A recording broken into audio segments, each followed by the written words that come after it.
उसको हो गया होश। सबे नचाए राम गोसाई, नाचे नर मरकट के ना। वही परमात्मा ही सारी चक्र ये चल रहा है, पृथ्वी घूम रही है, तारे घूम रहे, हम लोग घूम रहे हैं, चल फिर रहे हैं, वही है। वही हमारे अंदर वह काम कर रहा है, सबके अंदर। आप निकल जाइए, शरीर मर जाएगा, सृष्टि से निकल जाए, सृष्टि समाप्त हो जाएगी। वही है शक्ति, सुपर पावर, सर्वशक्तिमान, उसी का ज्ञान करना है। भगवान राम ध्यान करते, भगवान कृष्ण ध्यान करते। भगवान शरीर को नहीं कहा गया, शरीर में वो है आत्मा। आत्मज्ञान से बढ़कर कोई ज्ञान नहीं है, आत्म सुख से बढ़कर कोई सुख नहीं है।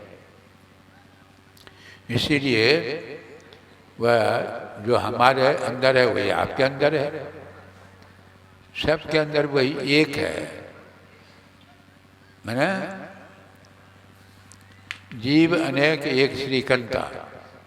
सारे शरीरों में जो है ये जीव जो है अनेक, शरीर के कारण जितने शरीरधारी शरीर के कारण अनेक, सारे शरीर से अलग तो एक।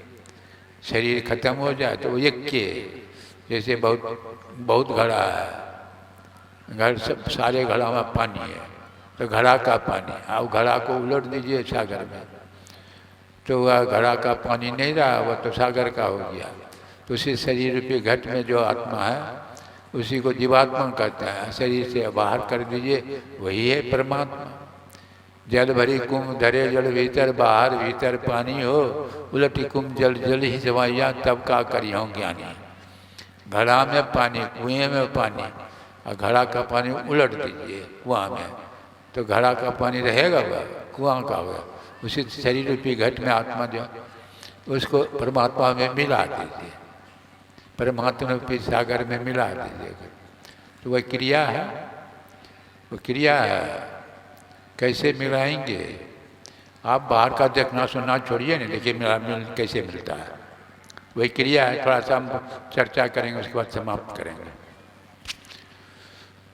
करेंगे। जैसे कल में तो कहा, शायद आप लोगों का स्मरण होगा, अपने से अपना ज्ञान किया जाता है, अपने से अपना ज्ञान। जैसे आँख से देखते हैं, आँख पैर नाक कान मुँह देखते हैं ना, अपने से आँख से देखते हैं। आँख को देखना होता है तो क्या करते हैं, एक शीशा लेते हैं, आँख से ही आँख को देखते हैं। शीशा क्या है? वो संतों की सदयुक्ति है, वही शीशा है। वही गुरु का ये आ गया सवाल। गुरु के मेहमान सुन रहे थे नहीं, बिना गुरु का ये काम नहीं हो सकता। इसलिए भगवान कहते हैं पहले जाओ संतों के पास। भगवान कृष्ण भी कहते हैं तत्वदर्शी ज्ञानी के पास जाओ। अरे मूर्ख के पास पढ़ने के लिए कोई जाता है नहीं, जो पढ़ा लिखा उसी के पास जाता।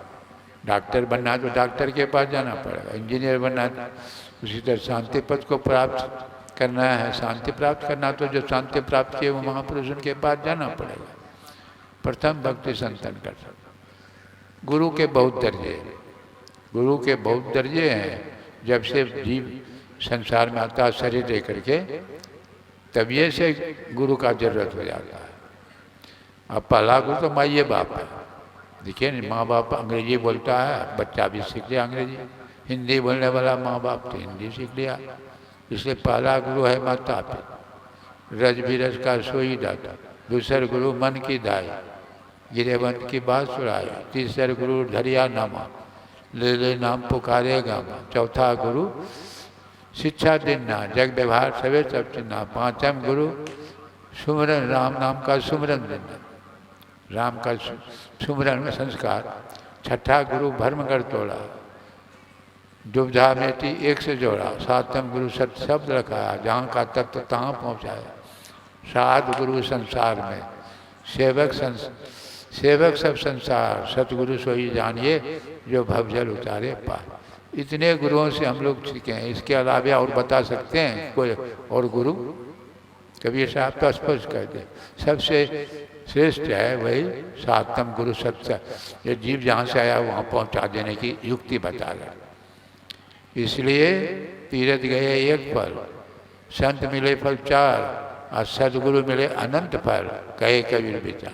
आप जान गए परमात्मा सर्वव्यापक सब जगह है, लेकिन दर्शन कैसे होगा? ये तो गुरु बताते हैं, संत नहीं बताते। वहाँ उसी संतों में कोई कोई गुरु, आपको चलना है चलते चलते आप पहले शरीर में कहाँ पर है जान लीजिए, आँख बंद कीजिए, देखिए अंधकार में जीव पड़ा है, मूल बना है, ज्ञानी बना है, अंधकार से जाना है प्रकाश में। प्रकाश भी हमारे शरीर में है, छूने से गर्म नहीं लगता, चेहरा चमक सूर्य गरी प्रकाश है। और शब्द हम बोल रहे हैं, शब्द का कई केंद्र था, मूल है मस्तक में, शून्य में गुप्त प्या पहचाने जो जाने जो। आप जाइएगा, आप देखिए कैसे आप जाएंगे। जैसे अभी कहिए जीवे चलता है, जीव जो है शरीरों का संग लेकर के संसार में जाते हैं। फिर आप देखिए स्वप्न देखते हैं तो जीव जो है एक जगह से दूसरे से, जागृत में जीव का बैठक आंख में, दोनों को का केंद्र, और वहाँ से ससर करके जीव नीचे उतरता है कंठ में, स्वप्न आने लगते हैं। स्वर स्थान, स्वर बिना व्यंजन का उच्चेज होता है, पढ़े लिखे जान, अब वो ससर करके हृदय में चढ़ा है। तो ये निष्ठा में अज्ञान की हालत, जैसे जैसे जीव अंधकार में ही 3 स्तर हो गए कि नहीं, जागृत स्वप्न सुषुप्ति, और जैसे जैसे नीचे उतरते हैं ज्ञान कम होते जाता है। अंधकार में फिर घोर अंधकार, घोर अंधकार। जब गाड़ी में रहते हैं तो कोई पता चलता है पलंग पर सोए कि जमीन पर सोए, कुछ पता नहीं। तो आपको करना क्या, जहाँ बैठे हुए वहीं से चलना, ऊपर, आँख से ऊपर चलना है। तो ऊपर चलने के लिए कुछ करना पड़ता है। जैसे छत पर चढ़ने के लिए लोग सीढ़ी लगाते हैं, जीना तो लगाते हैं कि नहीं, और गिरने के लिए सीढ़ी लगाते हैं कि कौन रास्ते से गिरेंगे। अरे गिरना तो किसी रास्ते से होगा, चढ़ना किसी रास्ते से नहीं होगा, सीढ़ी लगाना। उसी तो ऊपर में सीढ़ी लगी हुई, अंधकार से ऊपर जाना है। अंधकार से ऊपर जाएंगे कैसे? आप जहाँ बैठे हैं, मान लिया पर लीजिए जहाँ बैठे हैं, आपको घर जाना है, क्या करेंगे? आपको खड़ा होना पड़ेगा। यदि कोई लेटा हुआ है, क्या करेगा? हाथ पैर को समेटेगा, बैठने की शक्ति होगी, बैठेंगे तो खड़ा होने की शक्ति होगी, खड़ा होंगे तो चल देंगे। तो यही समेटना है। पूजा कोटि समम स्त्रोत्रम, स्त्रोत कोटि समो जाप, जाप कोटि समो ध्यानम, ध्यान कोटि समो लय। ये देखिए क्रिया बता दी। पूजा करते हैं, पूजा के ढंग मंदिर में जाते हैं पूजा करने के लिए, पूजा के ढंग से पूजा करें तो कुछ लाभ होता है। अब ऐसा नहीं कि प्रसाद चढ़ा दिया, जल चढ़ा दिया, मन संसार में घूमता रहा, उस पूजा से कोई लाभ नहीं। उससे करोड़ गुना सिमटा बैठ कर का स्तुति कीजिए, करोड़ गुना सिमटा मन से स्तुति किए नहीं सबने, मन से कीजिए, उससे करोड़ गुना सिमटा होता है। जाप करने से, खाली जो मंत्राचार्य आपको बता दिए उसी मंत्र का जाप करो, उससे करोड़ गुना सिमटा होता है। और उससे करोड़ गुना सिमटा है जिसका जाप करते हैं, उस रूप का ध्यान करो। जैसे भगवान राम का, भगवान शंकर का, समझ रहे हैं, भगवान कृष्ण का करते हैं सब, दुर्गा माई काली में सबका करते हैं कि नहीं? कोई तो स्थूल उपासना नहीं है, स्थूल उपासना, सूक्ष्म उपासना, ये स्थूल रूप का ध्यान हुआ, ध्यान हुआ। लेकिन ये इससे आप जो अंधकार से ऊपर नहीं जा सकेंगे, क्या है कि उस रास्ते में जो केंद्र है, जो रास्ता है बड़ा तंग रास्ता है, खन्नौ तीखी बालौनी की, बाल के नोक से भी बारीक रास्ता है वह, जिसमें तो कौन प्रवेश करेगा? हाथ पैर नहीं, मन से चेतन धार सूरत ही केवल पैर सकेगा। तो जीव जाएगा प्रवेश करेगा मन के साथ पर। ये जो सूक्ष्म ध्यान है, स्थूल ध्यान के बाद सूक्ष्म ध्यान की बात आती है। सूक्ष्म ध्यान, अंधकार से आप ऊपर जाएंगे, प्रकाश में जाएंगे। अब ज्ञान बढ़ गया, प्रकाश में पूरा ज्ञान नहीं होता। आपको देख लिए प्रकाश में पूरा ज्ञान नहीं, आपसे बातचीत जब तक नहीं करेंगे तो पूरा ज्ञान। तो प्रकाश और शब्द जो है ज्ञान का आधार है। आप प्रकाश में जाएंगे, आपको आवाज़ सुनाई पड़ेगी। वो आवाज़ किसकी है? परमात्मा की आवाज़ है। परमात्मा की तरफ से आवाज़ आ रही है और सुनने वाले को उस गुण से गुणान्वित करे। अब उस आवाज़ को सुनते सुनते सुनेंगे क्या, वो आवाज़ जीव को सूरत को पकड़ करके खींचता, जैसे लोहा को चुम्बक अपने तरफ खींचता है ना, उसी तरह चुम्बक सत शब्द है भाई। वो शब्द जो सत शब्द है उसको राम नाम, ओम नाम, कृष्ण नाम, कुछ नाम उसको शब्द है, वो शब्द कान से उस कान को इस कान से नहीं सुना जाता। आप प्रकाश मंडल में जाएंगे, ज्योतिरंतर्गतम ध्वनि, तब आपको आवाज़ सुनाई पड़ेगी। वह सूक्ष्माति सूक्ष्म ध्यान है। शब्द साधना क्या है?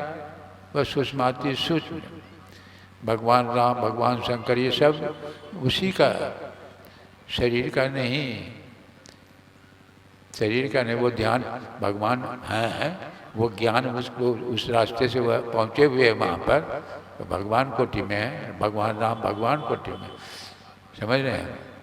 लेकिन उस शरीर, हाथ पैर नाक जो देखते हैं ना, उसका दर्शन करने से परम कल्याण नहीं होता है। कुछ तो लाभ है, संसारिक लाभ तो होता है, लेकिन परम कल्याण आपका नहीं होगा। वो मूल उसका असल रूप का जब तक दर्शन नहीं होगा, वो असल रूप है, वो सर्वव्यापक सर्वशक्तिमान, उसका वही जल तरंग ज्यों जल ही समैया, त्यों ज्योति संग ज्योति मिलाइया, कहा नानक बर्फ कटे के बड़ा बहुरी नोवे जवलाए।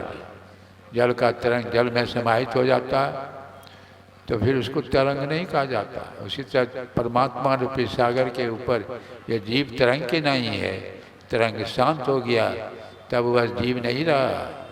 अहम परमात्मी, जानत तुम्हें तुम्हें हो जाए, तरंग अब नहीं रहा, वो जीव नहीं रहा हुआ, परमात्मा अहम परमात्मी।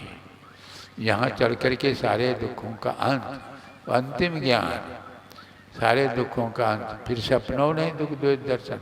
फिर आप रहिए संसार में, वो जीवन मुक्त उसी को, संसार में रहते हुए संसार से अलग। जैसे जलमयी कमल ने डाला, मुर्गा न छाने, सूरत शब्द बप सागर तरिए, नानक नाम बका। जैसे जल में कमल रहता है, जल से विकास करता है, पोषण करता है, लेकिन उस पर जल नहीं चढ़ता। आप बाल बच्चे के साथ रहिए, परिवार के साथ रहिए, कोई फर्क नहीं कौन आता है जाता है, किस कोई फर्क नहीं, वो जीवन मुक्त पुरुष है। आप संसार में उसी तरह से रहेंगे। यही कह करके मैं अपनी वाणी को विराम दिया। बोलिए श्री सद्गुरु।